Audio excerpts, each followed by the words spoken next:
aside to do something else. You guys change the world. You are innovators and entrepreneurs, or as I call you, my peeps. This really is, to some extent, hello out there. This really is a homecoming. 30 years ago, I could have been sitting out there with a lot of ideas and a lot of passion, a lot of inspiration, but no business. And of course, in my case, I didn't have much choice. You are doing this because you want to. I did mine because I was fired from my previous job, which I was fired by a 7-man executive committee. The ringleader unfortunately died, but one of my employees owns his house. And the other 6 all became paying customers of Bloomberg.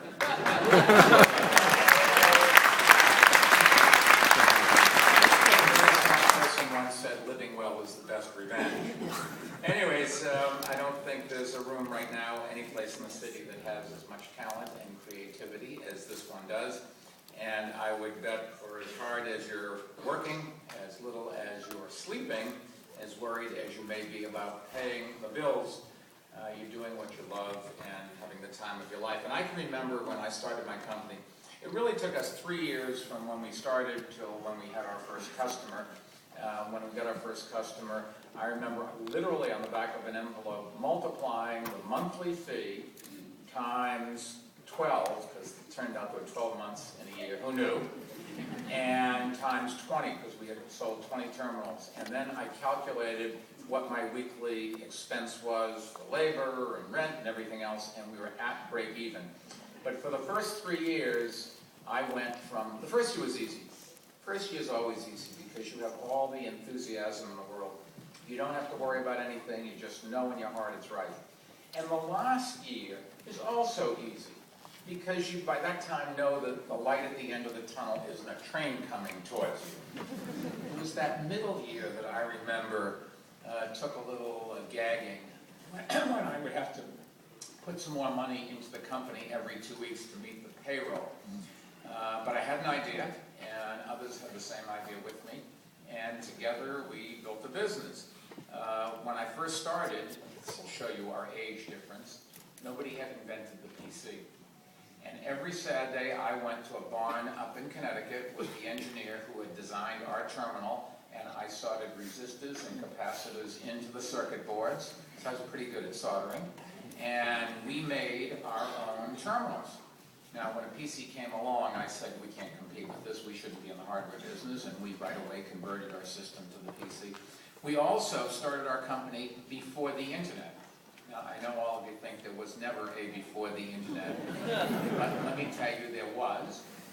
What we did is we would run a phone line, 9600 baud, which is a very fast line, from here to Chicago, for example. I went out and I found somebody who would rent us a closet in Chicago. And in that closet, we had a mutz that would have 3 or 4 4800 baud lines going out to the individual customers.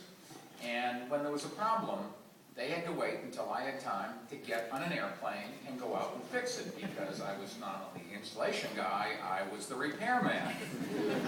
But somehow or other it worked, and we converted from our own network to the internet, just in the way we had converted from our own terminals to PCs. But we never lost sight of what we really were doing, and that's one piece of advice I can give you.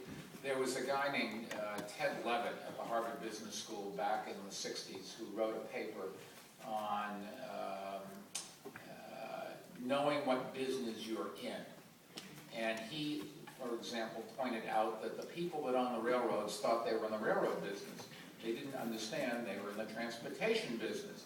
So they got stuck with railroads while along came an interstate highway system with trucks, along came airplanes and that sort of thing. What I'm trying to say is understand what you're trying to do, not what it's called, not the technology that you're using, the hardware or anything else. What do you do for people? And it may very well be that there's different ways to do it, and you can't be married to the old thing. What you want to stay married to is the idea of the service that you really provide. We made a system that provided financial information. It fundamentally does the same thing. There's an awful lot more information. There's different ways to get it. There's different ways to sort it and display it. And now we're going into ancillary businesses like providing information for lawyers. But if you think about it, it's all the same thing. Our expertise is getting information, scrubbing it, categorizing it correctly, storing it, and making it available whenever and wherever you need it in the ways that our customers use it.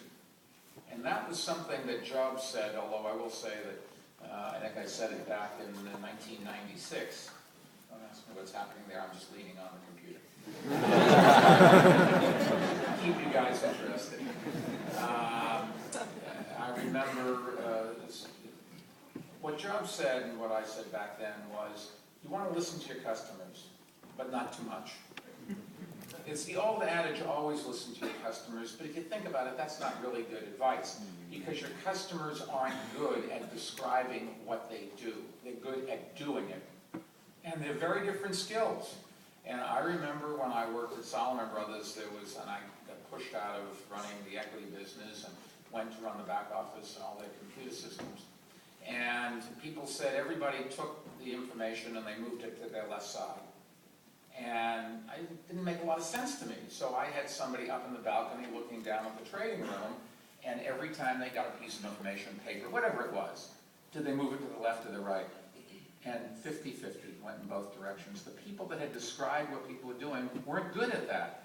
And so my advice to you is ask people what they're doing, look at them, but don't let them design your product. That's not what they're good at.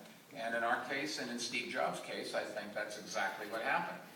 Steve went and tried to look at what do people really want, and he didn't get tied up with what was the hardware or what conventional wisdom was or how things had been done elsewhere.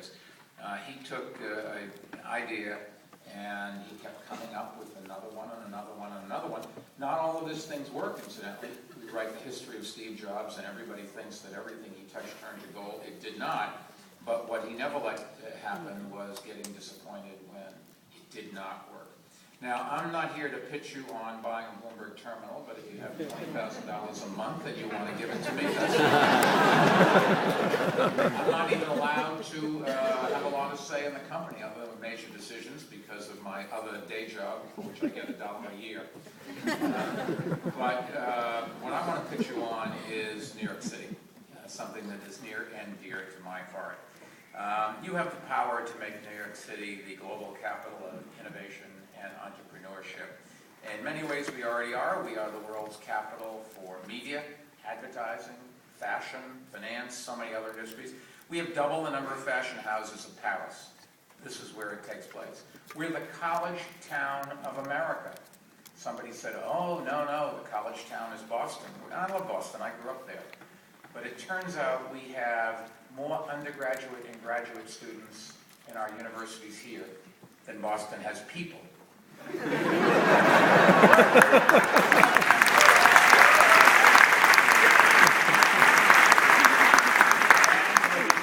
a tech capital. This is the area that is going to define this city in the 21st century's economy.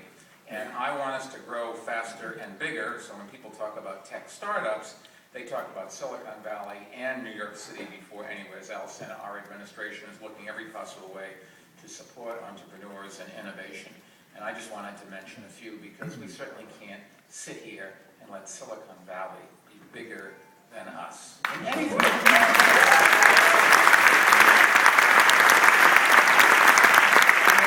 It's nice weather, but here's where it's happening. And all kidding aside, I don't mean to knock any place else. But if you think about it, New York City is the intellectual capital of the world. It is the intellectual capital whether you're a fashion designer, or a tech person, or a writer, or anything in finance and in biosciences. This is where the best and the brightest are. This is the big pond, and if you can make it here, you can obviously make it any place. We've tried to do some things to help build our tech business. We have a bunch of initiatives to do so. One is incubators. We have partnered with universities and nonprofits to create incubators that provide discounted office space for startups. Some of those startups have already grown and become major employers in our city. What we're trying to do is to help you if you're starting a small business. There's a guy who has a hamburger stand in Brooklyn called Smashburger. Hamburgers are pretty good. And when he wanted to start a business, he came to our small business services. We helped him write a business plan. We got him in touch with some angel investors, some banks that would loan him some money, a real estate agent or two who could help him find space, and then sent him 50 or so people who we had screened and trained to hire. And last I heard, this guy's doing very well. But it's the sort of thing that the city can do to help people get going.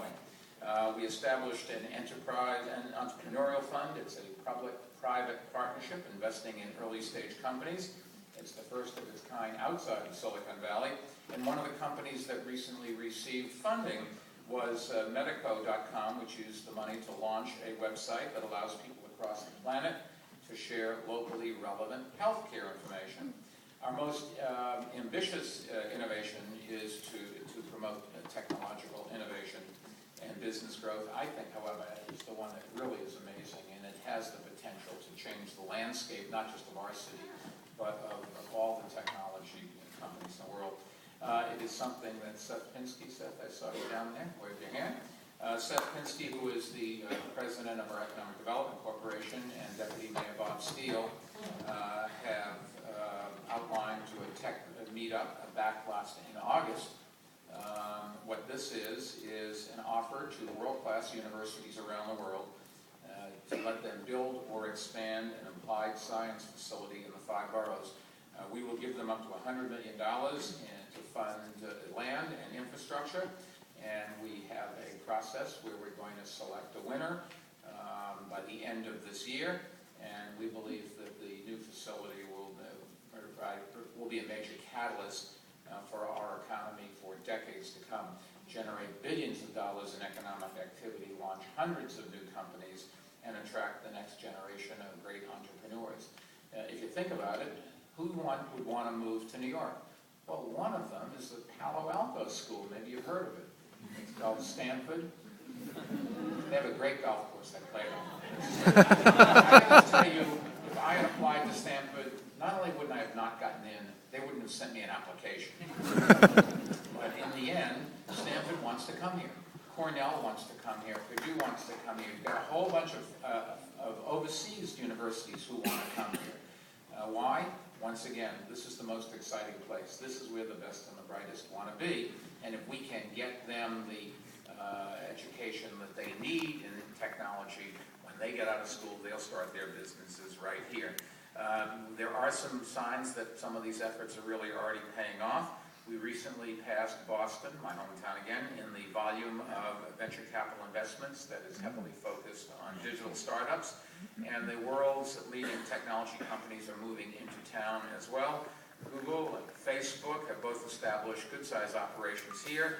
For Google, it's their biggest office outside of Mountain View. Last week I joined Jack Dorsey at Twitter to cut the ribbon on their new facility here. Bloomberg has 7,000 people in New York City. That's basically half of our total worldwide employment, and an awful lot of them are technology people. Here, Thomson Reuters, our big competitor, is exactly the same thing. And technology is a business where business begets business. Because people are willing or want to change jobs and move from company to company, or at least have the alternatives to do so, the more companies that are here, the more attractive it is for other companies to come. We've also tried to focus on providing city services and using city services using technology. We have our first ever Chief Digital Officer. I didn't know there was such a thing before, but it turns out there are, and one's name is Rachel Stern. She really is very smart.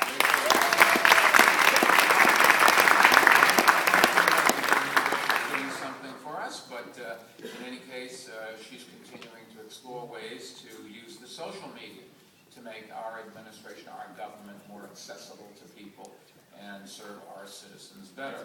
Rachel came from the private sector, and she's learned what the difference is between working in the business world and working in government. And if you want to know, it's really very complex. In business, it is, as we all know, a dog-eat-dog world. In government, it's exactly the reverse.